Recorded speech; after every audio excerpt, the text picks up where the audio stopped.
Richest man in Babylon. उसमें लिखा गया था कि अगर आपका जो भी सपना है उसका पर्चा निकालो और अपने फ्रंट वॉल पे चिपका दो बेडरूम में। सपना है आपको चाहते हो तो उसकी तस्वीर लो और अपना जो बेडरूम है उसमें चिपका दो, तो इससे सपना आकर्षित होता है, नेचर आपकी हेल्प करता है। साला फालतू की चीज। अच्छा, बुद्धि हमारी कमजोर थी। जब बुद्धि कमजोर होती है तो आदमी ज्यादा समझदार होता है, तर्क वितर्क कम करता है। फिर सेंट्रो का पोस्टर खरीदा गोल्डन कलर का, चिपका दिया। तो हमने सेंट्रो का पोस्टर खरीदा, डेट लिखी किस तारीख से पहले लेनी है, क्योंकि डेट पंच होना जरूरी है। वो कहते हैं ड्रीम के ऊपर डेट पंच ना हो तो ड्रीम ही रह जाता है। मैं साहब जब घर में पोस्टर लगाया तो मेरे पिताजी से मेरी बड़ी नोकझोंक होती थी, क्योंकि उनकी नजर में मैं नालायक था। फोटो क्यों लगाई है? मैंने कहा लूंगा। तो बोला स्कूटर तेरा रिजर्व में चल रहा है, गाड़ी लेगा? मैंने कहा एक दिन फोटो लगाने से ले लेगा? मैंने बोला हाँ। मैंने बोला किताब है रिचेस्ट मैन इन बेबीलोन, उसमें कहता है वो कि अगर आपका सपना है तो फ्रंट वॉल पे लगाओ, आप ले लोगे। तो मेरे पिताजी ने बोला नालायक है तू तो। मैंने कहा क्यों नालायक हूं? बोले जहाज की लगा ले साले, अगर फोटो सही आता है तो फिर बड़ी चीज ले। अच्छा, मैंने सोचा साला बात तो ये भी ठीक है। मैंने कहा बात तो ठीक है यार। मैं वो किताब की तरफ गया, उसमें पढ़ा, उसमें लिखा था क्रम क्रम से आगे बढ़े। तो जो डेडलाइन मैंने लिखी थी उस डेडलाइन से करीबन 14-15 दिन पहले मैं सेंट्रो खरीद के लाया। मुझे समझ में आया कि ये काम करता है यार, कुंजी मिल गई। फोटो फाड़ी मैंने, फोटो लगाई फोर्ड आइकॉन, आगे भी चोंच पीछे भी चोंच, डिग्गी चाहिए थी। फिर चस्का लग गया तुझे। तय टाइम से पहले मैंने फोर्ड आइकॉन ली राहुल। फिर मैंने पोस्टर लगाया असेंट का। ये मैं आपको बताना चाह रहा हूं कि ये फालतू फंड की चीजें करनी पड़ती हैं कभी कभी, क्योंकि समझदारी वाली चीजें तो सारी करके देख ली।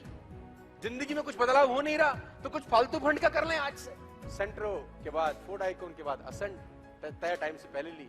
उसके बाद मैंने सिविक की तस्वीर लगाई। मेरी जिंदगी का पहला कैश डाउन गाड़ी था, मैंने 2007-8 में लिया था 14.5 लाख रुपए का। पहला मेरा कैश डाउन गाड़ी था जिसमें मैंने किस्त इंस्टॉलमेंट नहीं कराया था। तो जब मैंने सिविक का फोटो लगाया तो मेरे पिताजी ने बोला अरे वाह तू अब सिविक लेगा? मैंने कहा हाँ पिताजी अब सिविक लेंगे, थोड़ा सा आगे बढ़ेंगे। क्योंकि गाड़ियों का शौक था। शौक इसलिए था कि जमाने में गरीबी में थी नहीं, स्कूटर पे जाते थे, साला कोई लिफ्ट भी नहीं देता था कभी कभी। साला खड़े हैं आधे घंटे से अंगूठा लेके, कोई तो रोको हराम खोरो, कोई ना रुक रहा है। मतलब आप हंसो मत, गरीब का मजाक में थोड़ा तुम लोग भी करते होगे कभी कभी ऐसे। तो इसलिए सपने जागृत होते थे कि गाड़ी लेंगे साला एक दिन। तो वो सिविक मैं लेके आया। अच्छा, मैं जब सिविक लेके आया तो मेरे पिताजी ने को सिविक में इंटरेस्ट कम था। अब उनको इंटरेस्ट था साला पोस्टर कौन सा लाया। मैंने बोला सिविक लाया। बोला सिविक छोड़, चिपकाएगा क्या? तो जब मैं पहले वाले घर में रहता था तो मैं मर्सिडीज बेंज का पोस्टर लाया था, करीब 4,000 रुपए का बड़ा बनवा के।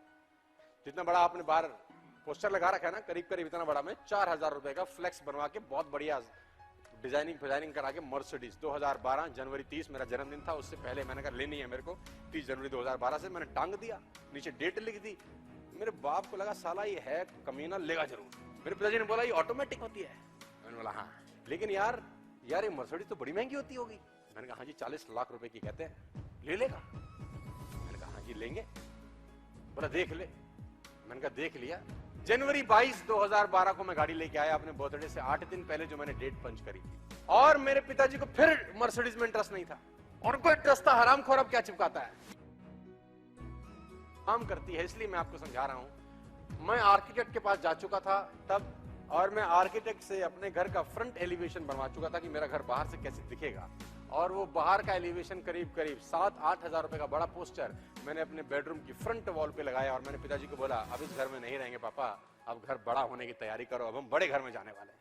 तो मैंने पिताजी को बोला ऐसे ऐसे घर बनाना चाहता हूँ मैं। तो पिताजी ने बोला सपने कुछ बड़े नहीं हो गए? मैंने कहा बड़े सपने देखना अपराध है क्या? बोला नहीं, लेकिन इतना ऊंचा भी नहीं कूदना चाहिए। तो मैंने पिताजी को एक लाइन बोली जो मैं आपको बताना चाहता हूँ, हम और आप कितना ऊंचा कूद सकते हैं साला ये हमको आपको पता ही नहीं है। तो मैं अपने दोस्तों को उस खाली प्लॉट में ले जाता था। तो मुझे दोस्त आज भी याद है कि हम सब वहाँ क्रिकेट खेलते थे, मुझे शौक था। तो वहाँ खाली प्लॉट में क्रिकेट खेलते थे। मैं उन दोस्त को खाली प्लॉट के बताता था यहाँ 3 गाड़ियां खड़ी होंगी, ये गैराज बनेगा, ये किचन होगी, यहाँ से विंडो होगी। कुछ लोग देखते थे हाँ यार विंडो लग रही है, कितनी अच्छी लग रही है। मैं बोलता था अंदर से सीढ़ियां घूमेंगी, ऐसे लकड़ी की सीढ़ियां होंगी बहुत शानदार, मेरा इतना बड़ा बाथरूम होगा, सारा अंदर घुसूंगा, लाइट जलानी नहीं पड़ेगी। लोग बोलते थे, मतलब मैं उनको विजुअलाइज करा रहा होता था कि मैं ऐसा क्या ये जगह पे ले जाएं जहां पर कुछ ना हो और आप सिर्फ विजुअलाइज करा रहे हो। कैसा हो सकता है? यस, ऐसा हो सकता है। ताजमहल सबसे पहले कहां बना था? लोग मुझे बोलते हैं आगरा में। मैं बोलता हूं नहीं, दिमाग में बना था। आगरा में बाद में बना, पहले बना, असल में बाद में रूप में आया। तो आप जो कुछ भी करना चाहते हैं वो दिमाग में होना जरूरी है, बहुत जरूरी है।